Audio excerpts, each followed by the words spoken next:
become such a fan of the Misfits, like they had to play this song. So this is like their version of the Monster Mash. So only appropriate. Now of course, neither of us were at OTT, a Haven of Monsters, but I managed to watch it on stream before we came on, so we were able to give you a full review. Meanwhile, the only match I haven't seen is the main events, which is between Walter and Low-Key against David Starr and Jordan Devlin. So you know what we should do? What? Get a Sting for the next show. What do you mean a Sting? Sting, be like, Daryl watches on CT. Something like that, because I'm going to be watching it and I'm going to be doing play-by-play. So, like we did last time, we're going to have Dara watch the main events while I review the rest of the show up to that point. So you have it on? I have it just ready here. It's just about to start. All four have made their entrances. All right. By the way, I love the whole Dirty Dancing style entrance by Jordan and David Starr. It was fantastic. I only saw the start of that, but I can only imagine what it's like. Don't tell me they did the dancing, did they? No, they did the holding up. Did it not? They did, yeah. Who was? David Starr held up Jordan. It was brilliant. Oh, I can't wait to see that. Yeah. But the show started when William J. Humperdinck. By the way, it's starting with Walter against David Starr. Interesting. So David Starr, who's 0-10 in single matches against Walter, as we found out at the start. Well, he has a chip on his shoulder, so makes no surprise. Walter is massive. The show, this is a Haven of Monsters. The show starts with William J. Humperdinck and Tony Kelly in the ring. William said that due to Don's plan to make him miss Scrappermania, like he lured him and Tony out of Scrappermania, leaving Angus and Don in commentary. He declared that Don is still fired, and Angus, assuming that he had something to do with the scheme, was suspended. Therefore, he and No Socks Kelly will take over commentary. During this time, people in the audience threw socks at him, by the way, which was incredibly funny. They announced then that Trent Seven would be commissioner for the show, who came out like Vince McMahon with his theme song. And David, what are you doing? So he came out with like the suits. David just tried to chop Walter. Why would you do that? Walter has him here. Now, I don't have the sound on, so I can't hear this, but I can only assume that's going to be bad. Oh, he blocked it. He chopped him again. Why are you going for the chops? Well, this is why he's 0-10. Oh, because he's going for chops. But anyway, it was Trent Seven who came out as commissioner, like Vince McMahon, with his theme, and got slated for his lack of socks before impersonating Vince for a bit by going, "Alright, I'm the commissioner of OTT." And then he said he's not allowing. Then he fired William J. and Tony for commentary and brought back Angus and Don on commentary. Before the three of them did Triple H impressions with a can each. So they had like a can of Rockshore each, and they drank it down into the spit in the front of the stage. Rockshore's a horrible drink. It's not bad. I really don't like it. It's a horrible hangovers. It's a good summer beer because it's light. Nah. I'd rather have a can of Canadian than that. Really? Yeah. They're very similar beers, actually, I think. Yeah, but Canadian doesn't give you that awful hangover. Rockshore does. If we drink too many, then it won't make a difference. It will the next day when you're hungover. How many did you have that night? What? How many did you have that 6. night? Only 6? I only bought a 6-pack of it. Oh, right. Did you eat with them? What? Did you eat with it? No. You don't see the problem there? What? The problem was I drank 6 Rockshore, beers, yeah. no foods. The problem was I drank Rockshore, yeah. Oh, okay. Anyway, Team White Wolf, Adam Kidd, A-Kid and Adam Chase. Loki's in the ring now. Against Morton Hype, Darren Carney and Nathan Martin. This was a very good match. Very slick wrestling from all 4 men. Really good teamwork from Morton Hype in particular, but some excellent technique and leap abilities from A-Kid. A-Kid is a guy who I really hope does well in the future. If WWE do some sort, he's a guy who I can imagine is going to make a name for himself, not just in all over Europe, because he's like him and Adam Chase are really touring around Ireland and the UK a lot now. Yeah. So hopefully they do very well. They're from Spain originally, yeah. Yeah, they're from the AAA promotion in Madrid. Okay, cool. Very good selling from Martin in particular. Like Martin, who can go from Nathan Martin just like Psycho Martin just like that. Which, by the way, there was like chants of do Psycho Nathan Martin do. Like, it wasn't my favorite chant of the night, but it was a good one as well. Great near fall when A-Kids did like the thing where what's her name did the suplex, the slide suplex out of the ring.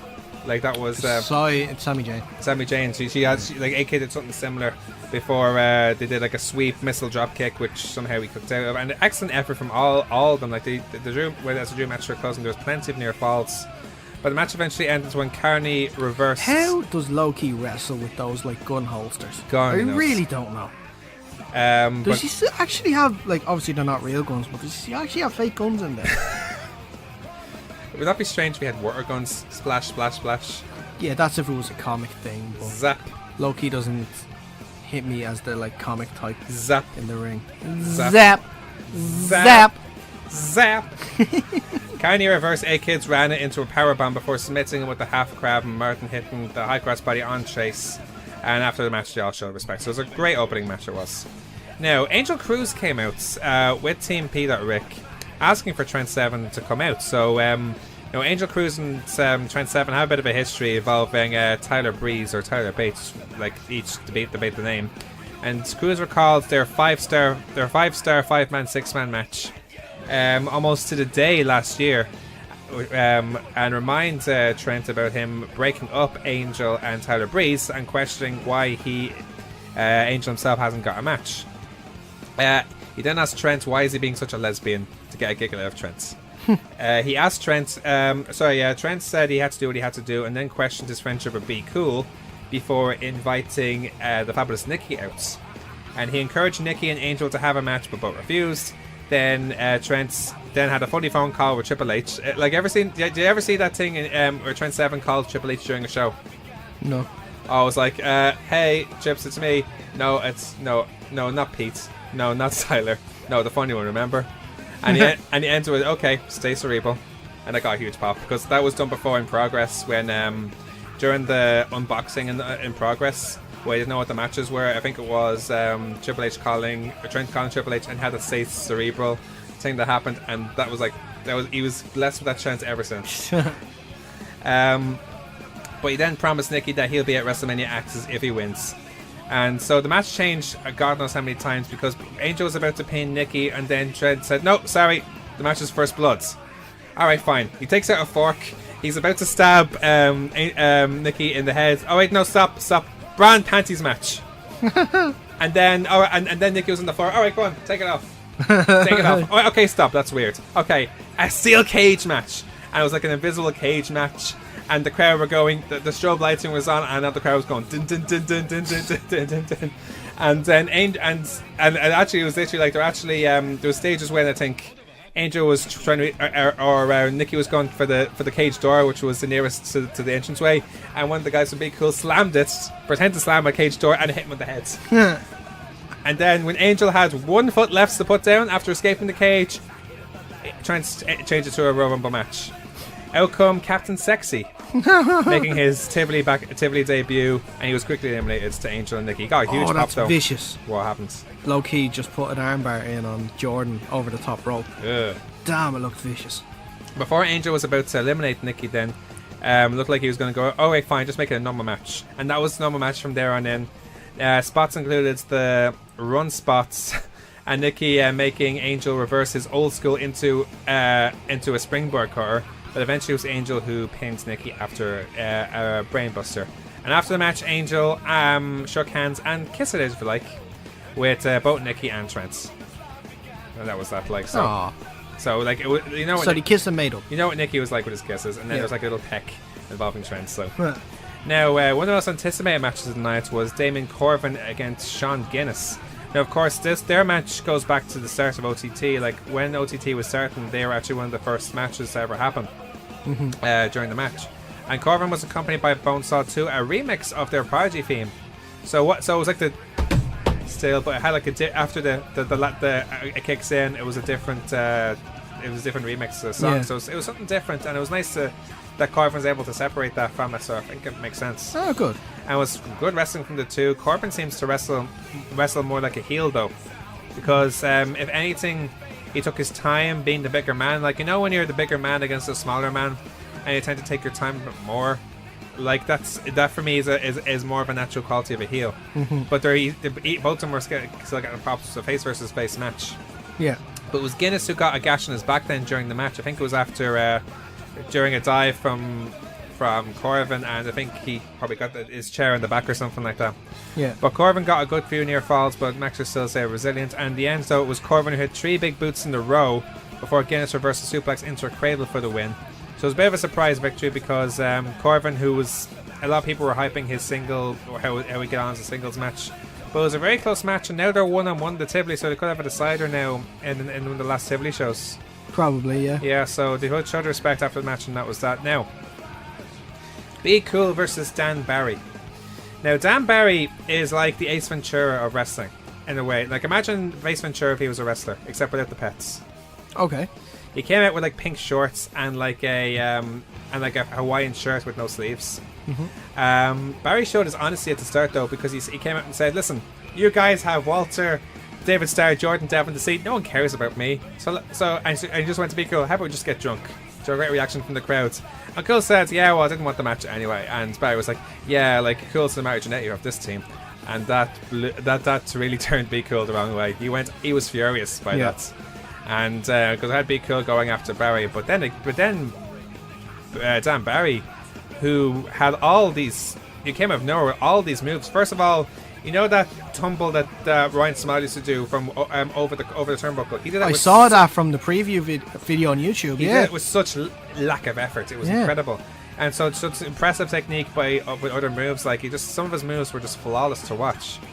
And he came over, and all of a sudden he was over as hell. Damn, ref, they're illegal. What happens? Pointed elbows from Loki on David Starr, like from midnight to 6. They're illegal, going straight down like that. You can't do that. Come on, Foxy. Come on, Foxy. Read the real book. That's how Jones got disqualified against Hamill. Yeah. Remember that? Read the real book, for God's sakes. But all of a sudden, like, here's Dan Barry, who no one knew anything about. He was probably the most over man of the night. To the point where Be Cool is getting a few boos. Oh. And all of a sudden... my God. What happens? Walter just hit his first chop, and basically David Starr's legs just gave out. Oh, no. You know? But I kind of want to just go back to that point and play it with the sound on, because I'm sure that was awful. I'm sure it was absolutely awful. Can only imagine. Well, his reaction is enough, I suppose, isn't it? Oh, it's just his legs crumbled. They were gone. But anyway, like, here's Dan Barry. He gets all these random chants involving Dan. Like, you had like people in the crowd were doing like putting Dan into like the match of the day theme, John Cena's team and Roman Reigns' team. So it's like Dan Dan Dan Dan Dan Dan Dan Dan Dan Dan Dan Dan Dan Dan, and then it had John Cena's team was like Dan Dan Dan Dan, and it had like Roman Reigns who was like Dan Dan Dan Dan Dan Dan, and it just kept going for the whole match. It was so funny then when Be Cool asked for all security to cushion him as he dived onto Barry from the outside, because obviously he's still cautious after his fall in Scrappermania.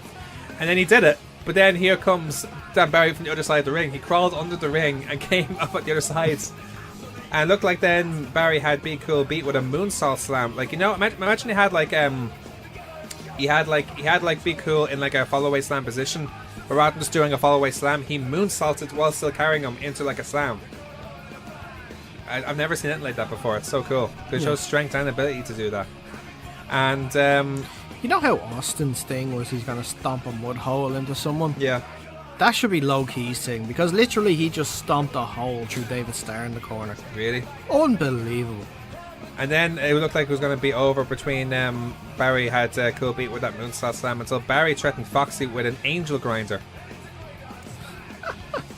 And then Barry came out with his fake gun. He called it a Beretta 9.2 6-piece standard issue police pistol. I felt like getting that name right. And that brought Angel back down to ring. So it's like, okay, no, I don't want to let him do with that. Be Cool then eventually beat Barry after a top rope DDT and his brainbuster. So some boos from the crowd, but that's only because Dan Barry was so over. Yeah. Like, that's amazing. Who would boo Be Cool? It's because he's a tank. He's a hardy tank. That's but it was but it's amazing how someone can come over just like that and just get over as hell all out of nowhere, to the point where it creates some boos from some sections of the crowd to one of the regulars. Goes to show you. I want to see. I guess everyone is entitled to their opinion. Of course, yeah. Now the Rapture and defended their OTT tag team titles against Pete Dunne, Mark Haskins, and a mystery partner. Jordan, why are you doing this? What's happened now? Oh, sounds painful. So David Starr's in a full crab and a full Boston crab. Walter has it locked in. Jordan comes in and tries to chop Walter off David Starr. Walter's like, come on, you can do better than that. Then he does it. He lets go of David Starks, gets up and just chops Jordan into row Z, I think. Oh no. Oh. Anyway, the crowds were quick to remind Zach Gibson about Liverpool's unfortunate... I don't know which are worse, Keith Lee's or Walters. What if they had a chop off before? They would have had to. Imagine, yeah. They would have had to. They fought for the PWG title, excuse me. Yeah. The crowds were quick to remind Zach Gibson about Liverpool's unfortunate Champions League final against Real Madrid with chants of Gareth Bale and Karras #1 chants. But then Dunn and Haskins' opponent was revealed as the boozerweight Martina. Martina came back from her stints in Japan as the boozerweight, which was a match that was supposed to be advertised before she left, but it never happened, obviously, down to weather conditions. And it was Martina who tried to get Dunn to play to the same antics as her, like, you know, because she came out with a gum shield and a fake title belt, and like doing all this the same the same taunts he does, and she even reached for her crowd are going mad. He reached for her Mr. Direct Zone until Pete Dunne was like, okay, I'll do the same. Look, little finger. And that was that, but it never worked. And then Martina, although she fought back when it was just her and the Rapture eventually Jordan's won. chest is in bits. I can only imagine. Does it have welts? Oh yes. Oh god. Rapture eventually won after giving Martina a spike pile driver, and it was Haskins who attacked Martina after the match before Pete Dunne walked off too. So looks like an interesting return for Martina so far. So that may be the homecoming she expected. No, probably not. But she gets a proper homecoming now for the next show. Indeed. When it really ties the room together. That's the name of the next show, isn't it? I think she's having a mixed tag match, I think. So mixed tag match with Trent against Ginny and TK Cooper. And did you see the backlash that match got? No. A few people on Twitter are not happy about this. Because? Mostly complaining that the only matches females are in now on OTT at the moment are intergender matches. And they're asking where, like, is the women's OTT title even a title anymore? And just, I feel this is a little premature from people because it's only 2 matches that are announced. One's an intergender match, but you probably will have a single female match. And they're in a difficult position at the moment. You've got to realise this from OTT's perspective. Exactly. Sami Zayn unfortunately broke her ankle a couple of weeks ago. She's out for like the next 3 months or something like that. She said. You can take you can take the title off her, but you just had a Defiant show that crowned a new champion. You can't have another tournament so quickly. I don't think you can. They might have one in November or October, I heard. Yeah, another Defiant show, that's fine, but you can't expect them to have another tournament now right away just for that. And it's only 2 matches of a 7 or 8 match card. So there's still 5, maybe 6 more matches to be announced. I think it's just hold off a second, okay? Well, they're trying to figure out what to do, I imagine. Yeah, they still figure, and people are like give them a chance going mental at Joe saying his booking's terrible and stuff like this. But just, like, people just gotta calm down. There's still 6 more matches to be announced. 1, if not 2 of them will probably be female matches, and I wouldn't be surprised by that. Yes, intergender wrestling is the thing that is popular right now. Yeah. You know? And you want women to be equal to the men. And this is what you're getting now. You're getting women against men in matches. And I know you want the female against the female matches. We all do, because you do still get the male versus the male matches as well. Yeah. But that will happen. You know? It just takes patience. Yeah, and in terms of when you're talking about the women's title as well, you just got to have patience as well, because they don't know what they're doing at the moment, because this injury came out of nowhere. Yeah. You know, if they had known that Sami Zayn was going to be injured at this point, they would have changed the titles at Scrapper Mania if they knew she was going to get injured. But they didn't. So they kept the title on Sami because they thought she was going to be the one to defend it. And I bet you they probably had a match scheduled either for a Haven for Monsters show that we just witnessed, or for the upcoming one that really ties the room together. By the way, love the name, Big Lebowski reference. Yes. That they probably would have had her defending her title at that as well. people just they know as much as you what they're going to do right now. Probably, they obviously probably know a little more, but they have to think on their feet at the moment. So just cut them a little slack. Well, let's on that. Would you think then that even if the title is not involved in women wrestling in OTT, like it doesn't have to be the case. Like we could easily have, I don't know, like it could be the opportunity like for one you of have, the like, contenders to step up now. Ginny and Martina have been announced. Okay, Right. you still have Katie, you still have Debbie Cattell, you still have Raven Creed if you want to bring it to the Tivoli as well. Yeah. Matches will be announced, and you Yeah. can get people over from England to do it. Absolutely. You know? There's the likes of Charlie Evans. There's the likes of what's her name? Is it Dahlia Black? Isn't it? As Yeah. well. There's Laura DiMatteo. Has Dahlia Black ever been to OTT? Not that I'm aware of. I don't think she has. No, not that I'm aware Laura of. DiMatteo was in the Yeah. Defiant show. You have You've got, like, if you want to, you've got Lauren LaRue up there, and Charlie Evans. PWU as well. Yeah. Yeah. There's so many. Just be patient, lads. yeah. That's all. All I really wanted to say on it was just, lads, be patient. It'll reap its rewards soon. Like I By said, the way, missed some great sequences in the tag match with that. Some fantastic. well, on that- Jordan and David are trying so hard to get Walter down for 3, but it just can't happen. oh, well, Jordan went for a second rope springboard, and Walter caught him in a choke. Oh, No, chokeslam. no, in a chokehold, like a sleeper. Oh no way. Yeah. The Walter or low key is holding back David. Sorry, he's trying to get in. He can't do it. Oh, I think that could be it. Oh, he's making Jordan look at David there. Oh! What's going on? Oh! He's just like killing his chest. Oh no. Oh, that's it. Sleeper. Oh, it's locked in now. That's over. it. That's it. You got to tap Jordan. You've got to. Yeah, he does. He taps out. Interesting.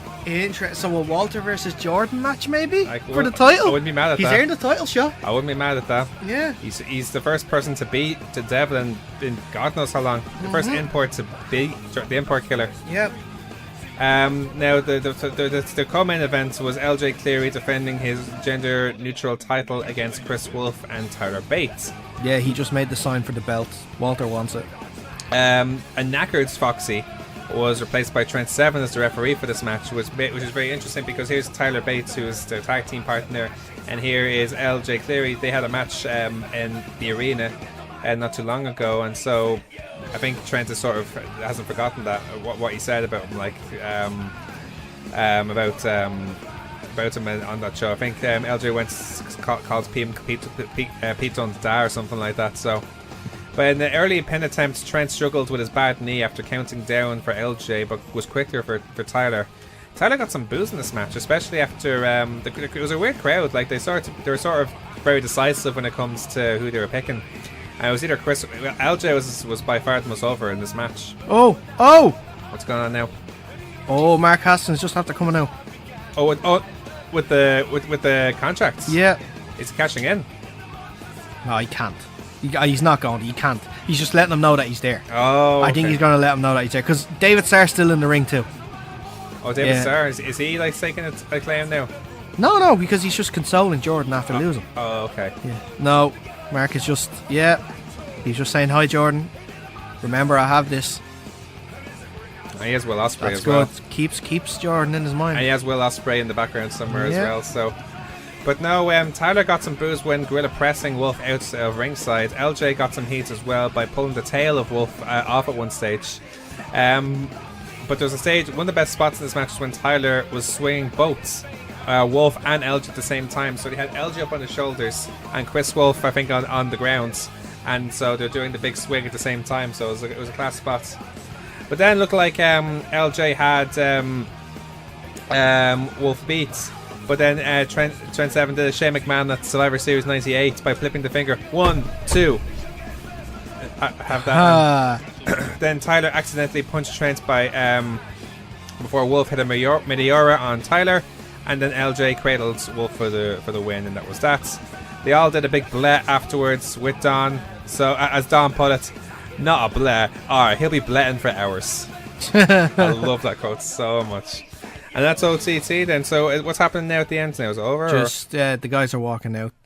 He's not happy. He's really not happy, and you can understand after losing. And and a very he significant- knows he knows Walter's coming his way soon, Yeah. and he knows that Jordan or that Mark Haskins is waiting in the background too, with that golden briefcase. It'll be interesting to see what happens here now. So that's a huge shock, isn't it? So